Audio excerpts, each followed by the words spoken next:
como é que, na prática, como é que eu faço o jejum? Isso, Porque tem estão aquela coisa, perguntando bastante. abro o jejum com uma oração, finalizo com uma oração. Como é que no meu dia, quando eu estou em jejum, eu fico lendo a Bíblia, eu fico fazendo caridade, o que é? Jejum é só de comida também? Posso fazer jejum de rede social, por exemplo? E aí? O que é jejum e na prática, como é que isso funciona? Na Bíblia eu percebo que existem 3 práticas ali de jejum, acerca de elementos, enfim, que ficam bem evidentes. Por exemplo, a palavra vai falar a respeito da abstinência do alimento, abstinência de água e, curiosamente, a Bíblia também cita a abstinência sexual dentro do casamento para dedicar-se à oração e ao jejum, enfim.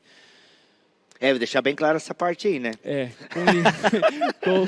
Vamos complementar, né? Dor de cabeça não é desculpa não, é só se for para orar. E com um breve período de tempo, inclusive recomendado na palavra. Isso aí o que é? 1 Coríntios 7, se não me falha a memória? É, Cara, esse texto aí Paulo é pancadão, galera. Paulo é pancadão esse texto. E o que a gente percebe então, que o jejum, ele na verdade, ele é uma prática que é muito mais ampla do que propriamente a abstinência de alimento.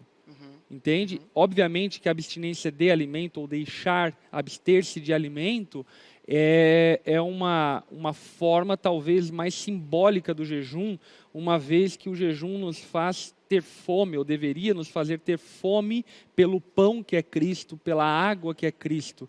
Então tem um simbolismo envolto do fato de abster-se do alimento. Entretanto, que nós percebemos ao longo das Escrituras que o jejum é uma prática de mortificação, é uma prática de concentrar-se em Deus, deixando seus deleites, deixando algumas preferências para dedicar-se a Deus. Ao ponto, por exemplo, de que, até inclusive nós estávamos citando anteriormente, Isaías 58, o que fica evidenciado é o quê? Que o jejum ele é amplo e tem a ver com uma concentração, como a gente estava falando, é uma prática de para dentro, né, de santificação, de cooperação com Deus. Não é que aquele que jejua é mais santo, mas como uma disciplina para buscar a Deus, para se dedicar a Deus, que por sua vez vai gerar resultados e recompensas. Agora, como nós estávamos falando anteriormente, toda a normatização do jejum é complicada porque não existe uma fundamentação bíblica clara. Não, jejum é tantos dias,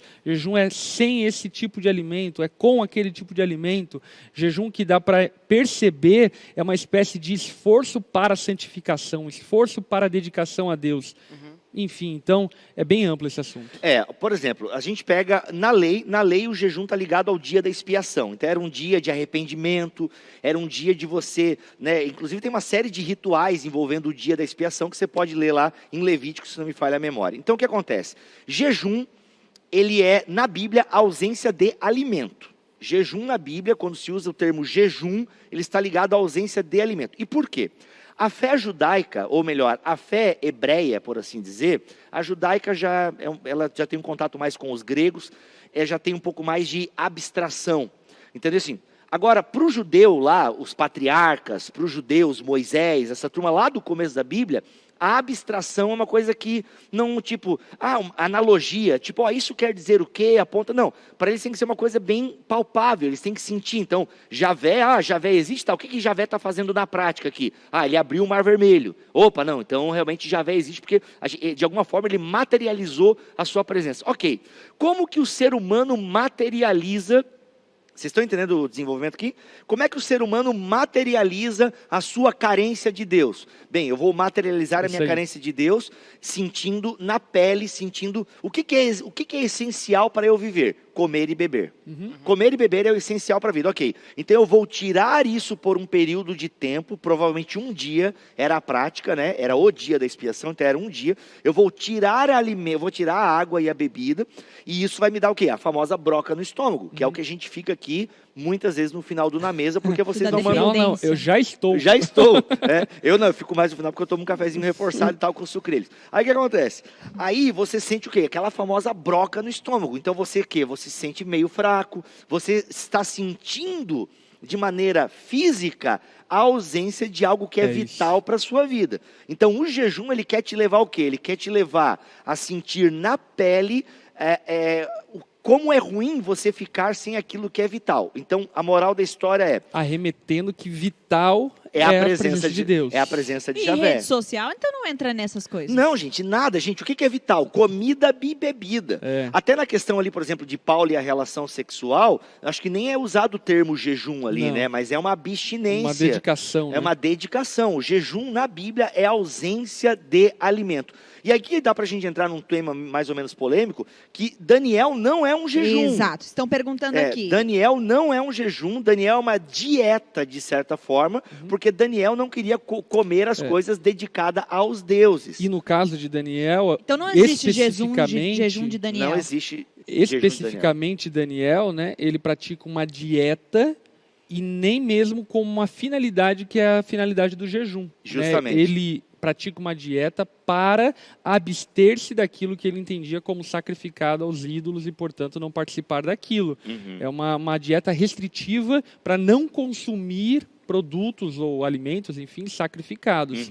Agora, uma coisa que eu fico aqui também pensando é a respeito do jejum parcial ou total, né? Você Sim. acredita que existe o jejum parcial, por exemplo, tirar uma série de alimentos, enfim? Sim, por exemplo, o jejum de Jesus, por exemplo. Alguns podem dizer que ele tomava água, ainda que ele estivesse no deserto, né? Mas será que... Porque assim, nenhum ser humano aguenta 40 dias. Então, o caso de Jesus...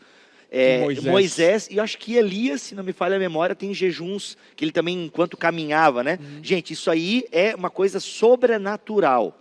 Ok? O jejum de Moisés, o jejum de Elias e o de Jesus são sobrenaturais. Agora, até porque vamos concordar que eles não eram muito normais, né? Não eram muito normais. Agora a gente tem o jejum não tinha de Uber Eats. que levava comida até o deserto. A gente tem o jejum de Esther, onde foi total, né? A galera ficou sem comer e sem beber. Mas 3 dias é o limite. Inclusive até a Bíblia fala que foram 3 dias e é o limite que o corpo humano aguenta. Tem um limite que o corpo... Tem um limite que, tirando aquele cara dos 127 horas, né? Então assim, que é um filme legalzinho. Não lembra, né? Mas enfim. Não. Muito bom, é história real. História real. Então o que acontece? 172 Agora, isso não horas. quer dizer que não seja saudável, inclusive espiritualmente, você se abster de rede social, assim por diante. Eu ia tocar nesse ponto. Agora, a questão é que o jejum, como um entendimento bíblico, ele tem a ver com você retirar aquilo que é essencial para a sua vida, para que você sinta na sua pele a dor da falta daquilo que te produz energia. Só pegando... Vamos só fazer o que eu... Estou em jejum, o que eu faço nesse tempo Vamos de chegar jejum? lá, vamos chegar lá. Mas só para acreditar nesse assunto de Daniel, que é bem, digamos, eu sei que tem muita gente que pratica o tal de jejum de Daniel. Gente, a intenção do tal jejum de Daniel é muito boa. Realmente, pessoas viciadas em redes sociais, em serviços de streaming, ou em academia. Então a pessoa vai se restringir daquilo para buscar a Deus. Isso é uma prática excelente, só que isso não é jejum e não tem... Isso deveria ser todos os dias, digamos Justamente, assim, né? ou tipo, não... Se dedicar mais. Então, assim, Eu acho que a mais. melhor forma de referir-se a isso é que isso não é um jejum bíblico. Isso, justamente. Porque o problema é que a gente quer fundamentar biblicamente todas as coisas. Aí a gente, tem o jejum de Daniel. Não, o jejum de Daniel é uma dieta, é outra parada. Aí tá uma boa recomendação, chamem de dieta de Daniel. Dieta Pronto, de Daniel, resolveu. entendeu? Mas vocês percebam que também está ligado ainda ao campo alimentar. Gente, o meu amigo falou uma coisa maravilhosa. Ó, muita gente fica aí falando do jejum de Daniel, porque no fundo é mais fácil. Eu quero ver pegar a rotina de oração de Daniel. Aí Quero ver para a Cova dos Leões.